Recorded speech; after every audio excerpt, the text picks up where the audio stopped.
تو 50,000 مستقبل بچوں کا آپ سیف گارڈ کر دیتے. ویری پراؤڈ ٹو سے ہم نے 15 وائس چانسلر لگائے ہیں اور اللہ کے فضل و کرم سے ہر وائس چانسلر میرٹ پہ لگا. یہ میں چیلنج کر کے کہتا ہوں. تو اسی طریقے سے جو فیڈرل کے محکمے ہیں، سوئی گیس ہے، واپڈا ہے، ریلوے ہے، اور چیزیں ہیں، وہ ساری جو ہیں I am the representative of the federal government. اور اس کے بعد 2 چیزیں جو ہیں جو کہ گورنر کا رول نہیں ہے، جو کہ مجھے پرائم منسٹر صاحب نے ٹاسک دیے ہیں.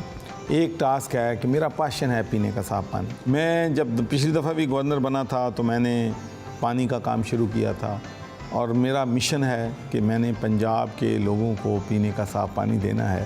اوورسیز پاکستانیوں کے مسائل سے آپ سے زیادہ کون آگاہ ہو سکتا ہے؟ اس کے لیے آپ کیا کریں؟ ان کے گھروں پہ، ان کی دکانوں پہ، ان کی زمینوں پہ، ان کے بزنس پہ قبضے کیے ہوئے ہمارے لوگوں نے، اور ان کو پوچھنے والا کوئی نہیں. کہ اوورسیز پاکستانیوں نے سر $22 بلین بھیجے. $500 ملین جس ملک سے آپ لیتے ہیں تو پتہ نہیں کون کون سی شرطیں جو ہیں آپ سے منواتے ہیں. جب ان کو انصاف ملے گا تو یہاں پہ اور انویسٹ کریں گے. پنجاب کی جوڈیشری جو ہے کہ انہوں نے وہ کام کیا ہے جو پاکستان میں 70 سالوں میں نہیں ہوا ہے. اور چیف جسٹس صاحب سردار محمد شمیم صاحب کو اور ان کی ٹیم کو خراج تحسین پیش کرنا چاہتا ہوں. انہوں نے ہماری ریکویسٹ پہ ہائی کورٹ میں ایک جج اسپیشل تعینات کر دیا ہے. ہر ڈسٹرکٹ میں ایک جج لگا دیا ہے. ہر تحصیل میں ایک سول جج لگا دیا ہے جو کہ صرف اوورسیز پاکستانیوں کے کیسز سنے گا، اور ان کو 3 مہینے کے اندر انصاف ملے گا. ریلیجیس ٹورزم کے بھی آپ خاصے حامی ہوا کرتے تھے، اس کے لیے کیا کر رہے ہیں؟ پرائم منسٹر صاحب نے مجھے ریلیجیس ٹورزم اور ہیریٹیج کمیٹی جو ہے اس کا سربراہ بنایا ہے. ون ون سچویشن ہے. لوگ آپ کے ملک میں آتے ہیں، آپ کی دکانوں پہ جاتے ہیں، مال خریدتے ہیں، آپ کے ہوٹل میں رہتے ہیں، وہاں بل پے کرتے ہیں، آپ کے ریسٹورنٹس پہ جاتے ہیں، وہاں فوڈ کا پے کرتے ہیں، آپ کی بسوں پہ سفر کرتے ہیں، ان کو فائدہ ہوتا ہے. جو سکھ ہیں، گرو نانک جی، ان کا جنم بھی یہاں ہوا ننکانے میں. ان کی جو ہے آخری زندگی جو ہے وہیں سے ختم ہوئی، وہ کرتارپور سے، لیکن ہم نے اس کو پرموٹ نہیں کیا. آج چونکہ ہم اس وقت گورنر ہاؤس میں بیٹھے ہوئے ہیں تو ماضی کے 2 گورنرز نے بڑا نام کمایا ہے. ایک تھے نواب آف کالا باغ اور ایک تھے غلام مصطفیٰ کھر.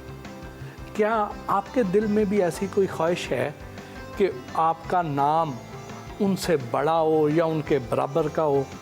دیکھیں، میرا خیال ہے کہ ہر بندے کا اپنا ایک سٹائل ہوتا ہے کام کرنے کا.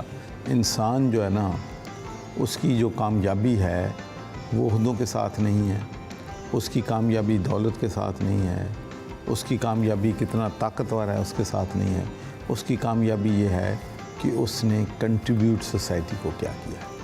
یہی لیگیسی انسان کی ہوتی ہے کہ but you contribute for your nation. تو میں نے زندگی میں ایک ہی چیز سیکھی ہے کہ پرسنالٹی بلڈنگ نہیں، انسٹیٹیوشن بلڈنگ پہ اگر ہم فوکس کر دیں گے تو ہمارے ملک کے مسائل حل ہو جائیں گے. آپ کا چونکہ انٹرنیشنل ریلیشنز میں خاصا ایکسپیرینس ہے، تو فارن پالیسی کے معاملے میں شاہ محمود قریشی کبھی آپ سے کوئی گائیڈنس لیتے ہیں؟ جی، Shah Mahmood Qureshi is very dear friend.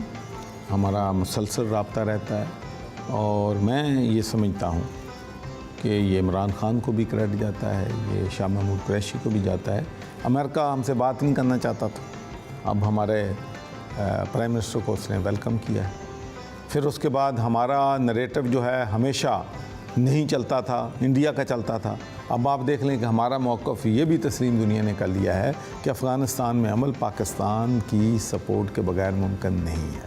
Chairman Tehreek Insaf Imran Khan میں اور پرائم منسٹر عمران خان میں آپ کیا فرق دیکھتے ہیں؟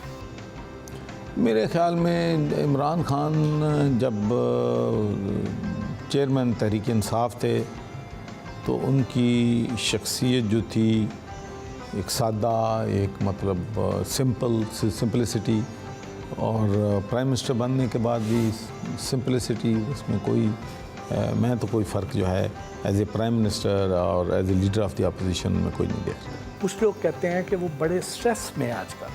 ہم نے لوگوں سے وعدے کیے، بڑے بڑے وعدے کیے، تو اب چیلنجز بندے کو پتہ چلتا ہے جب آپ حکومت میں آتے ہیں. سٹریس میں تو نیچرل ہے کہ جو بھی پرائم منسٹر ہوگا میں بھی سٹریس میں ہوں, اس لیے کہ میرے پاس بھی لوگ آتے ہیں, انڈسٹری ہے, بزنس کمیونٹی ہے, دوسرے لوگ ہیں, گیس کی قیمتیں ہیں, پیٹرول کی قیمتیں ہیں.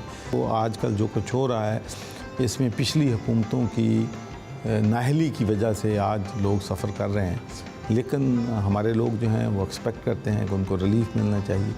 تو اس لیے سٹریس تو ہوگا اور سٹریس میں ہم رہیں گے, لیکن اصل بات یہ ہے کہ الٹیمیٹ گول جو ہمارا ہے وہ ہم اچیو کرتے ہیں, یہ آنے والا وقت بتائے گا.